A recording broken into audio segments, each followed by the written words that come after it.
Le thème de ce jour, géostratégie, enseignement primaire, secondaire et universitaire, l'Afrique est-elle à la page? Nous nous interrogeons.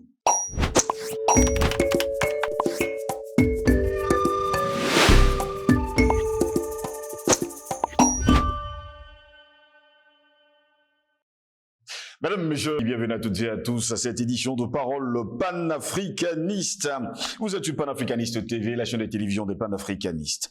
Eh bien, mesdames, messieurs, en 1960, les indépendances africaines réactualisaient Danton. Après le pain, l'éducation est le premier besoin du peuple, disait-on.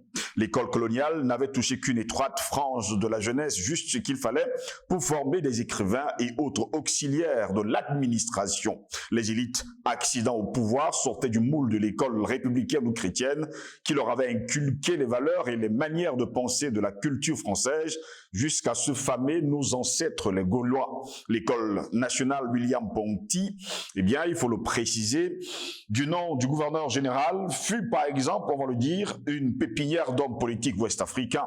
En 1960, le défi était double, élargir la fréquentation scolaire et africaniser l'enseignement, ce dernier point posant la question du contenu et des orientations des enseignements, et celle beaucoup plus complexe car éminemment politique de la langue de l'enseignement. Il fallait aussi, il faut le préciser mesdames, messieurs, définir les priorités entre le primaire, le secondaire et un supérieur pratiquement inexistant. L'université de Dakar, aujourd'hui l'université Cheikh Anta Diop, et bien sûr a formé, on va le dire, les enseignants pour certains différents niveaux. Est-ce que depuis les années 60, quelque chose a changé sur le continent africain? A-t-on utilisé les langues africaines dans nos écoles? A-t-on regardé ce que l'Afrique sera demain depuis les années 60? Quels sont les défis qui attendent justement les Africains et surtout l'Afrique dans les décennies, pour ne pas dire les siècles à venir?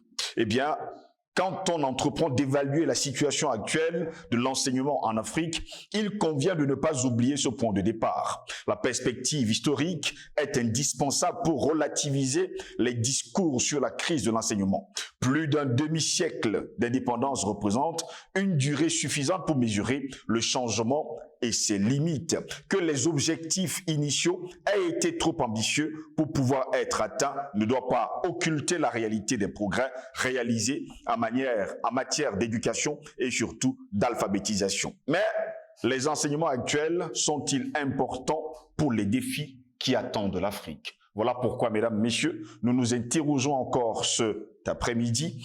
Géostratégie, enseignement primaire, secondaire et universitaire, l'Afrique est-elle à la page? Pour répondre à nos questions, nous sommes avec avec le président Badakani pour répondre à nos questions. Eh bien, président Badakani, bonjour, bienvenue à vous. Bonjour, mon cher Jocelyn Gauss. Toujours très content de vous retrouver. Toujours là, oui. De retrouver ton génie de la modération qui, d'ailleurs, est assez plébiscité par tous ceux qui sont attachés à notre chaîne. Vous savez que moi, je lis beaucoup les commentaires, je suis toutes les émissions. Ça fait que je suis assez informé, au fait, des commentaires, de ce que les gens pensent. Je salue beaucoup ton sens de l'introduction des émissions. Et là, tu as introduit ce matin, tu m'as appelé docteur, et après tu t'es là. Qui sait, vous êtes déjà docteur. Tu as peur des docteurs en doctorat. En doctorat et les agrégés. Qui vont te cogner, vont t'appeler.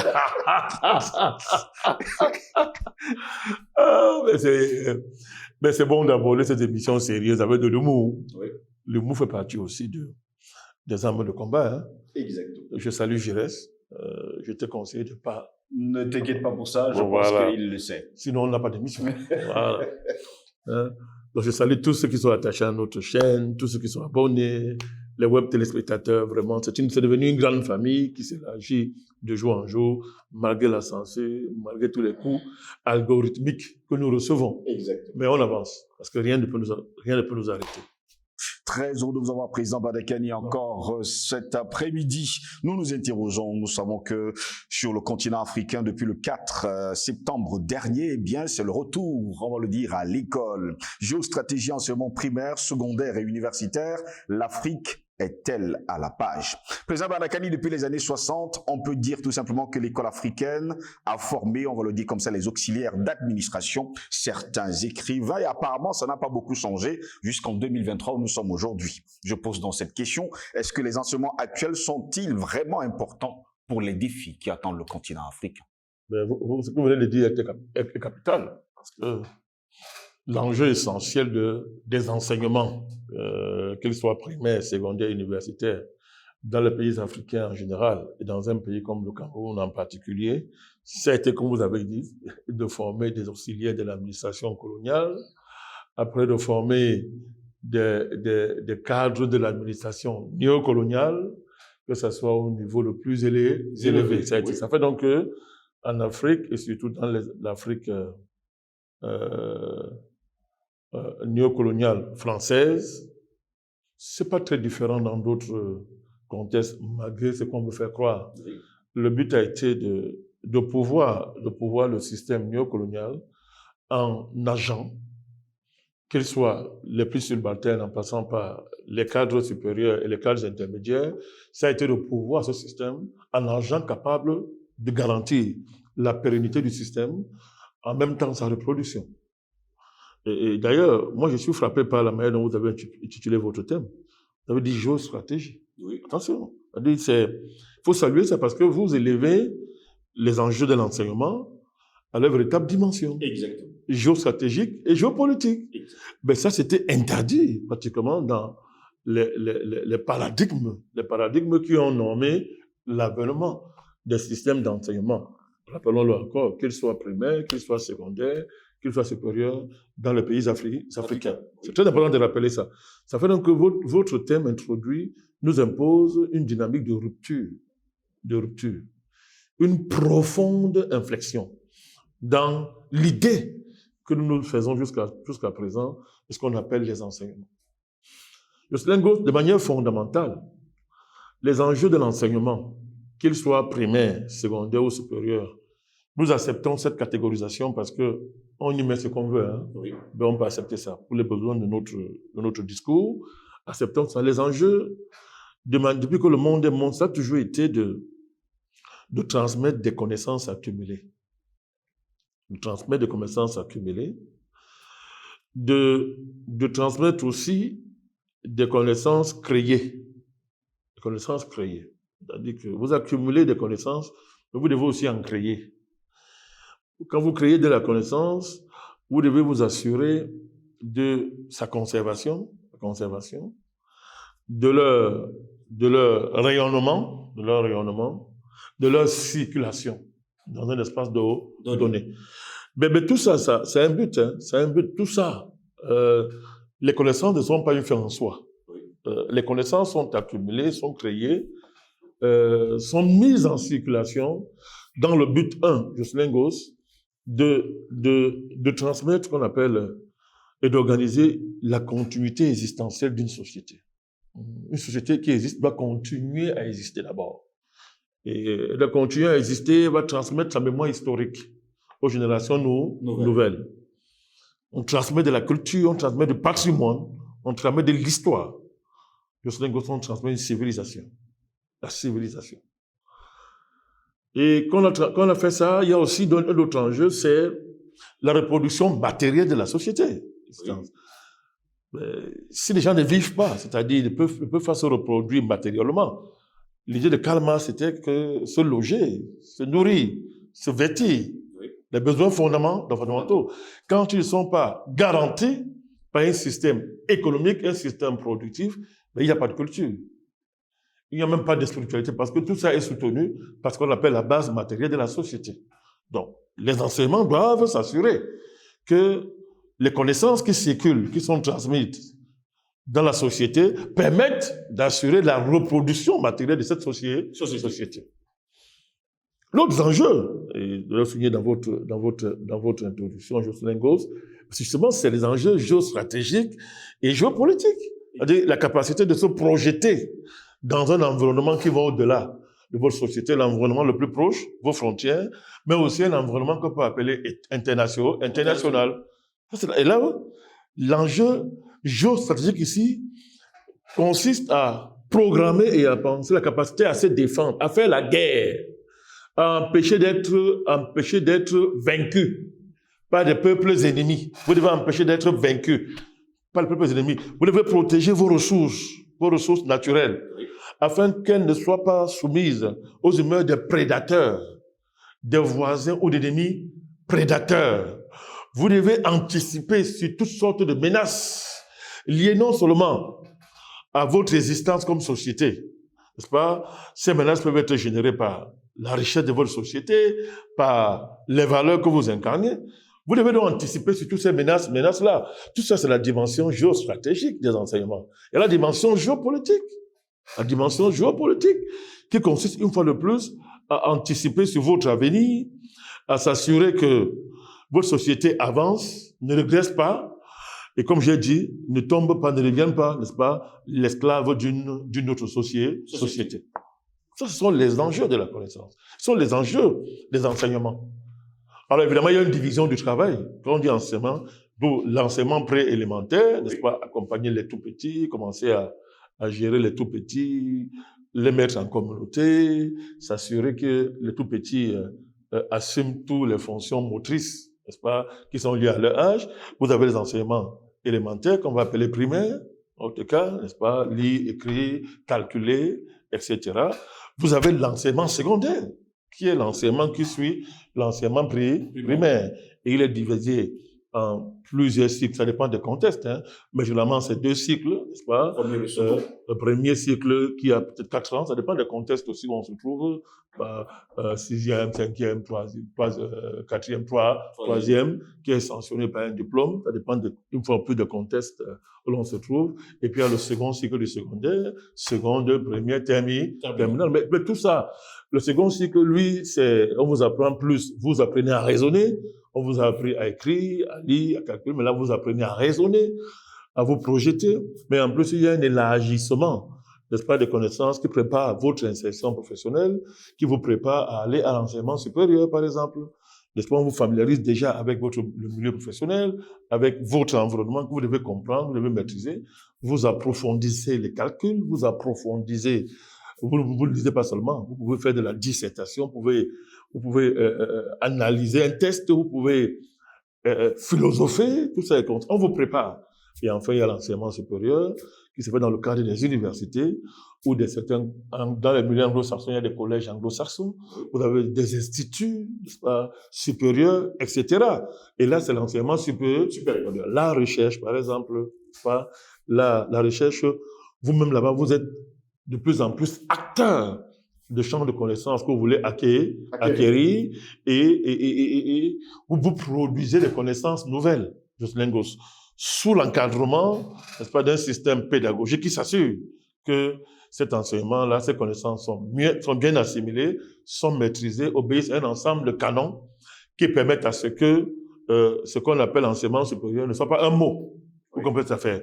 Alors, ça produit des docteurs, des agrégés, des PhD. Comme je dis, ça dépend des contextes. Oui. Alors, donc, vous voyez, quand on a dit ça, Jocelyne Gosse, nous avons posé la base. Est-ce que les pays africains sont prêts? Sont-ils à la page? C'est évident. Ils ne sont pas à la page.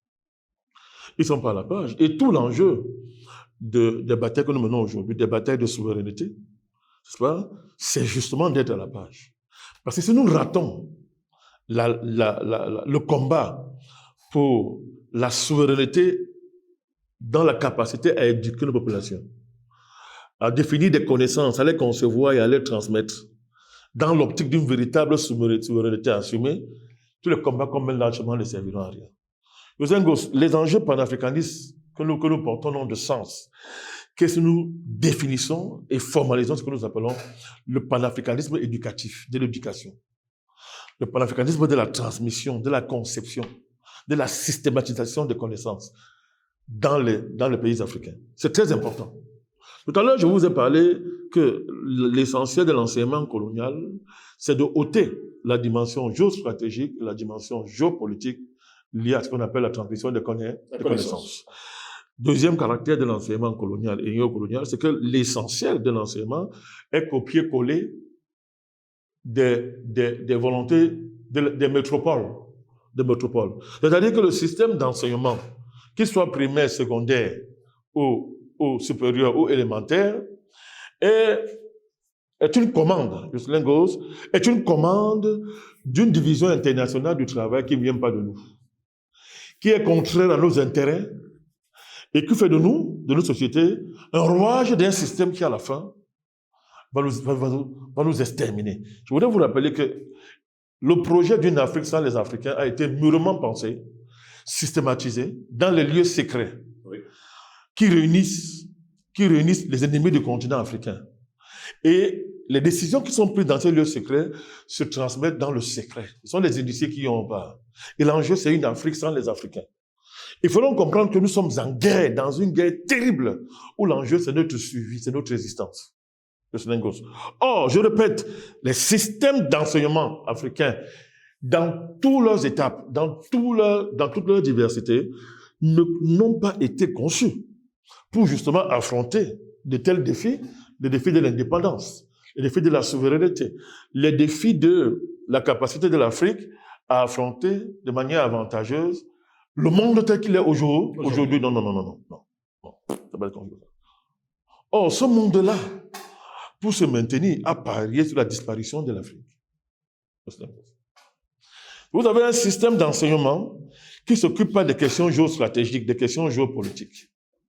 Vous avez un système d'enseignement dont le but est de former des cadres, justement, dont l'évaluation en termes de valeur est définie par l'étranger. Et c'est l'étranger qui dit que non, votre système d'enseignement est bon. Votre université, ça a telle note. Vos diplômes valent ceci. Nous devons les valider encore. Quand même le cycle a été consommé chez vous, quand vous venez chez nous, on doit les valider encore. On doit vous soumettre à des classes préparatoires. Tous ces concepts qui paraissent scientifiques, dont d'autres sont en réalité l'expression du fait que notre enseignement n'est pas à la hauteur. Nos systèmes d'enseignement ne sont pas à la hauteur. Ils ne sont pas à la hauteur. Ils sont pour l'essentiel coloniaux. Vraiment, ils ont évolué. Parce que les systèmes de colonisation évoluent, c'est évident. Aujourd'hui, l'enjeu, ce n'est plus de former les fonctionnaires. On voit de plus en plus que le fonctionnariat coûte extrêmement cher à la société. Et en termes de productivité, n'est-ce pas, n'est pas à la hauteur des défis. Je vais rester poli, pour ne pas dire plus. C'est-à-dire que le fonctionnariat dans son ensemble est parasitaire. Il est parasitaire, il est extrêmement dépensier, il est extraverti. Ça fait que les pays s'endettent, et plus nos pays s'endettent, n'est-ce pas, plus nos capacités à nous développer sont nulles. Et l'incapacité à se développer se traduit par la faiblesse de nos marchés, de nos économies à pouvoir en termes d'emploi et de débouchés. Pour justement le bataillon des jeunes qui sortent de notre système d'enseignement. Ils n'arrivent pas à trouver des opportunités, à trouver des emplois. Les taux de chômage explosent chez nous et se traduisent par un niveau de gaspillage très élevé de la ressource humaine, du potentiel humain. C'est un gâchis. Alors, il y a gâchis de la ressource humaine, il y a destruction de la ressource humaine dans nos sociétés, alors qu'ils ont fini les cycles d'enseignement, que ce soit primaire, supérieur, secondaire, ils ont fini. Donc, il devrait y avoir une correspondance entre ce qu'on appelle les instances de formation et la capacité des marchés, des économies à absorber justement le flot de ressources humaines qui sortent des cycles d'enseignement. Mais c'est une contradiction parce qu'il y a une désarticulation totale entre ce qu'on appelle les offres de formation et la demande de l'économie en la matière. C'est une première contradiction. Mais ça prend une tournure grave parce que cette contradiction a des conséquences. Les conséquences sont que, alors que vos systèmes d'enseignement, de transmission de la connaissance sont complètement inadaptés, produisent du chômage, débouchent sur un gaspillage extraordinaire du potentiel humain que Dieu vous a doté. C'est une dotation fabuleuse, n'est-ce pas? Les systèmes de colonisation se sont renouvelés, se sont mondialisés, se sont globalisés.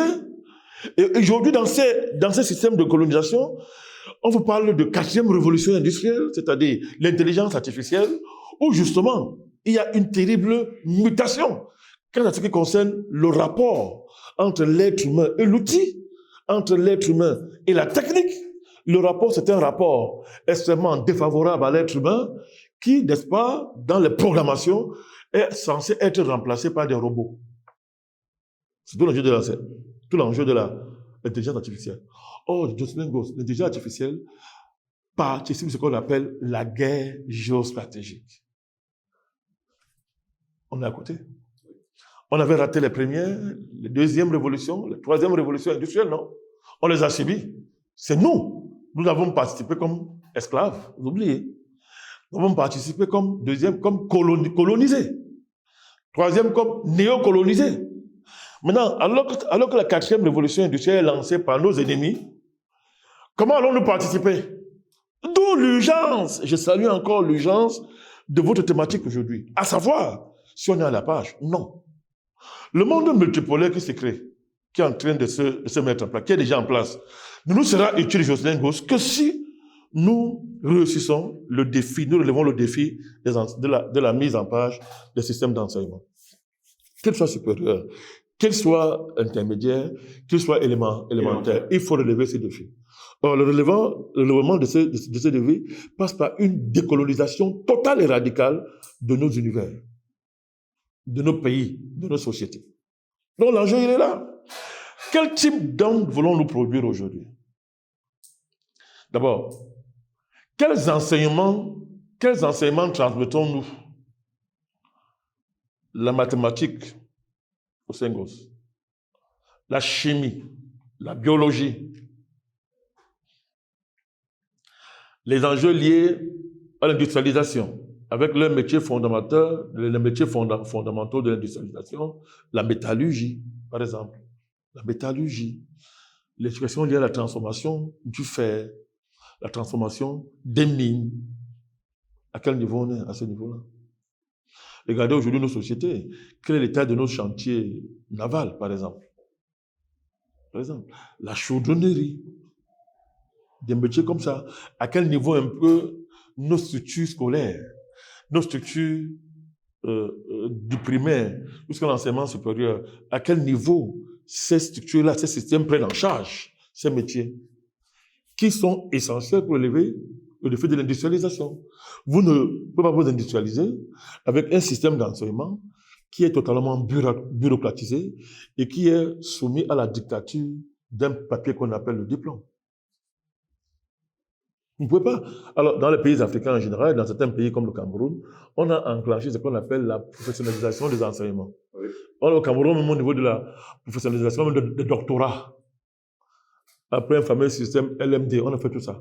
Mais voyez, depuis que ces systèmes sont lancés, on peut saluer une amorce de transformation des univers où on transmet les connaissances, mais de manière fondamentale. On n'a pas changé la structure de notre économie. Tant qu'elle n'a pas changé, ça veut dire que les priorités de nos sociétés, Jocelyn Goss, les objectifs de nos sociétés, c'est-à-dire, Jocelyn Goss, la question fondamentale qui permet à une société de définir un système d'enseignement, qu'il soit supérieur, primaire ou secondaire, à savoir, pourquoi est-ce que nous sommes un pays? On est un pays. Pourquoi sommes-nous une nation? Nous sommes sur Terre en tant que nation, pourquoi faire? Est-ce que déjà à l'intérieur de la nation, tout le monde, il y a un consensus sérieux sur les objectifs de notre existence en tant que nation?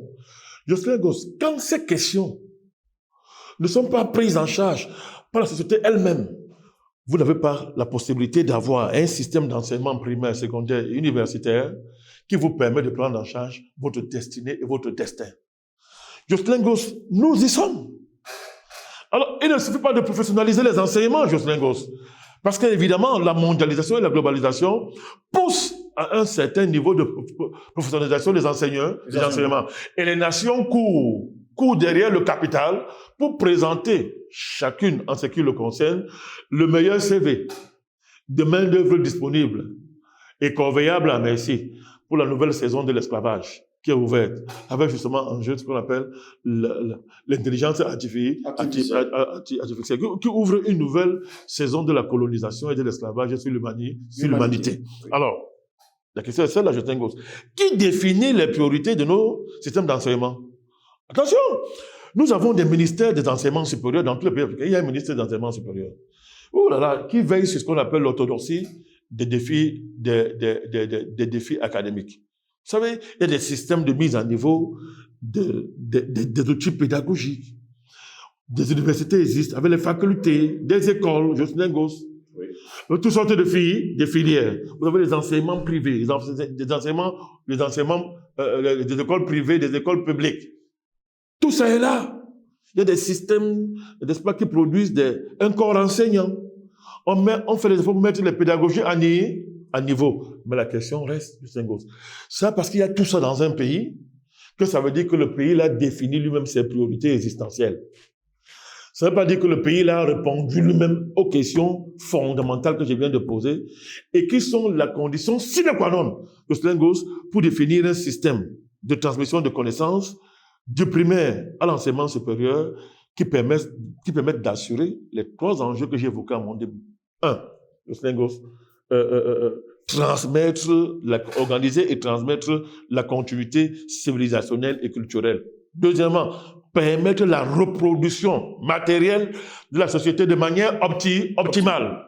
Troisième enjeu, garantir sa sécurité dans un contexte international. C'est la dimension géostratégique et géopolitique des systèmes d'enseignement. Alors, je dis donc que les systèmes coloniaux, dans leur développement, jusqu'à la colonisation mondialisée et globalisée, permettent aux sociétés écrasées et dominées, je répète, d'avoir des universités, d'avoir des instituts supérieurs d'enseignement, d'avoir les systèmes scolaires au niveau secondaire et primaire, d'avoir tout ça. Parce que c'est la condition élémentaire pour que vous puissiez remplir la demande qui vous est formulée par les puissances qui dominent la globalisation et la mondialisation. Je suis en train de vouloir vous dire que la globalisation de l'économie, avec l'émergence des multinationales, des transnationales, et leur capacité de projection et de déploiement, exige, n'est-ce pas, à ce même système, de s'assurer que dans tous les pays du monde, il y a un système minimum de transmission de connaissances qui permet l'émergence des cadres supérieurs, des cadres intermédiaires, que ce soit sur le plan technique, que ce soit sur le plan généraux, c'est ce que je suis en train de dire. Mais ça ne fait pas le développement, Justin Gauss. Ça ne répond pas à la question.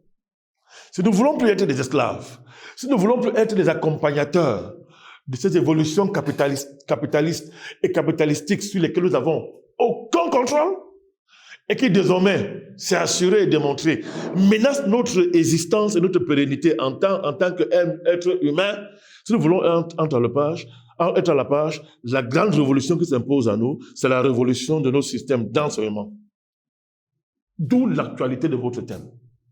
Et on ne va pas réussir ce pari, si on n'intègre pas, n'est-ce pas, les enjeux liés au paradigme géostratégique, au paradigme géopolitique. J'ai indiqué sa teneur.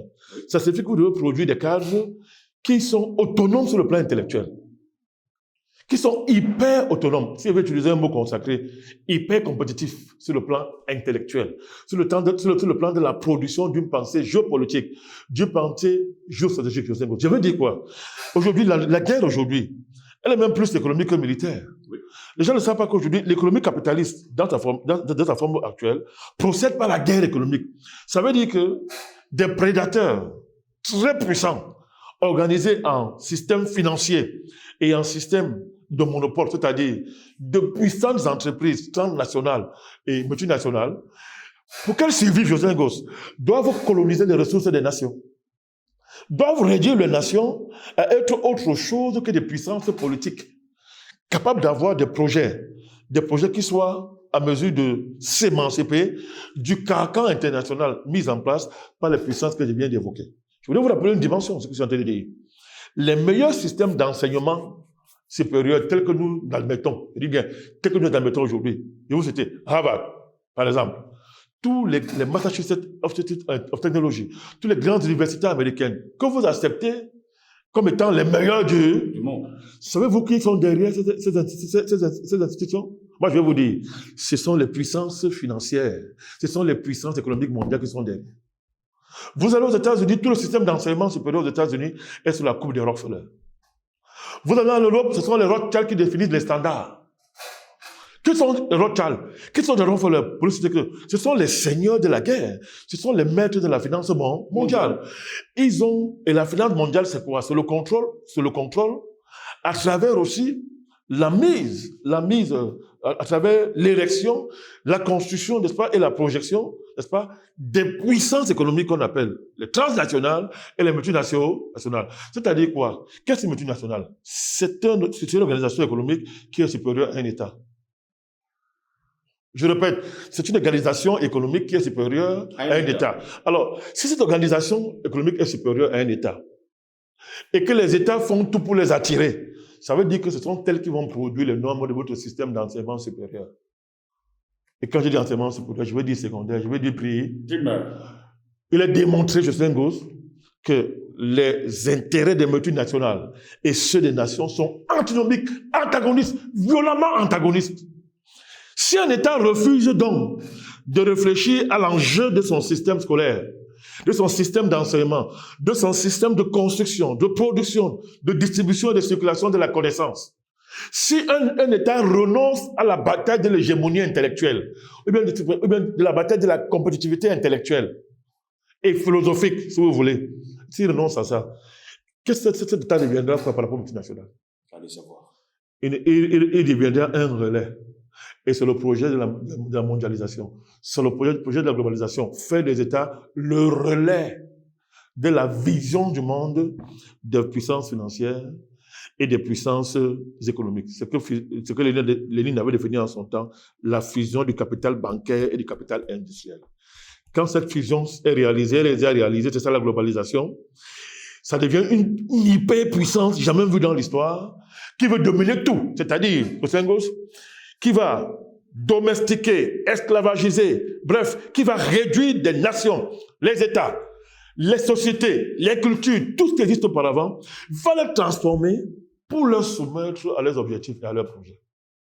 Vous voyez les défis qui sont devant nous? Ben, quand vous avez regardé tout ça, on ne relève pas ce défi-là parce qu'en disant que j'ai un ministre de l'enseignement supérieur, qui s'assure que chaque année, il y a une rentrée universitaire. Il y a la rentrée scolaire. Au Cameroun, maintenant, on célèbre la rentrée. On dit ça s'est bien passé, il n'y a pas de problème. Non. Quel est le contenu? Allez savoir. C'est le contenu. Quel type d'individu produisez-vous à la fin des différents cycles? Je ne reviens pas dessus. Allez voir l'état de la ressource humaine dans nos pays. Allez voir l'état de la personne humaine dans nos pays. Allez voir l'état du potentiel humain dans nos pays. Gaspillage, destruction totale, débauche, indiscipline, incapacité à travailler, désertion du goût du travail, du goût du mérite, de l'investissement productif.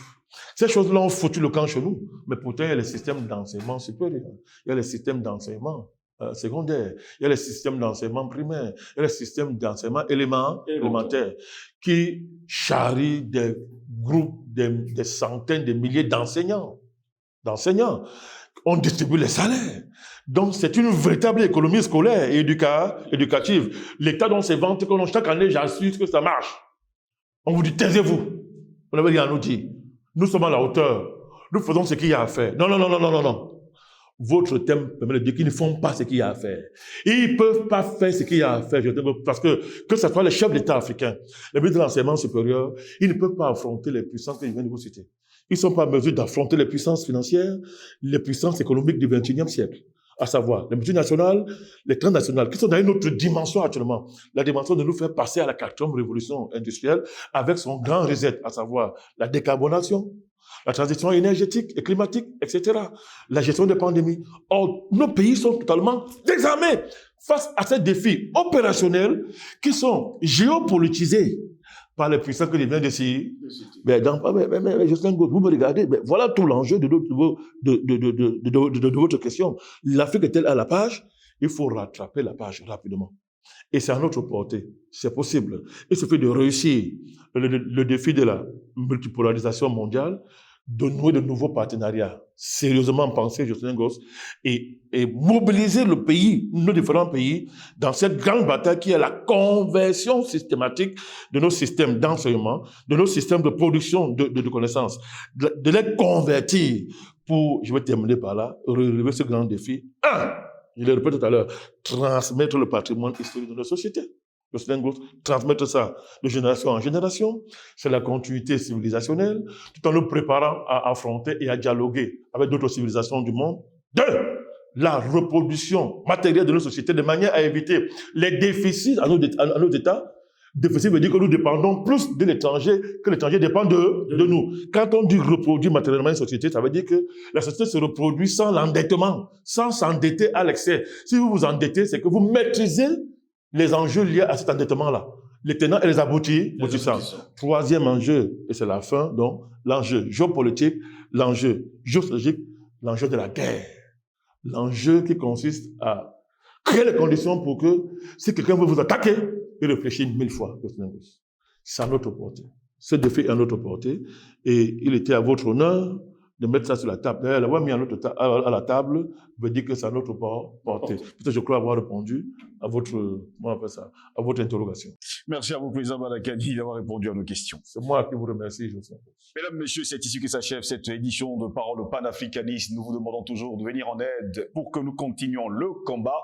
Financièrement, il faudrait que vous nous veniez en aide. Nous vous appelons justement tous. Et vous le savez, vous ne pouvez qu'à faire un don sur tipeee.com/panafricaniste TV. Et bien sûr, vous atteindrez vos objectifs. Merci de nous avoir suivis. Au plaisir de vous retrouver très prochainement. Bonne journée à toutes et à tous.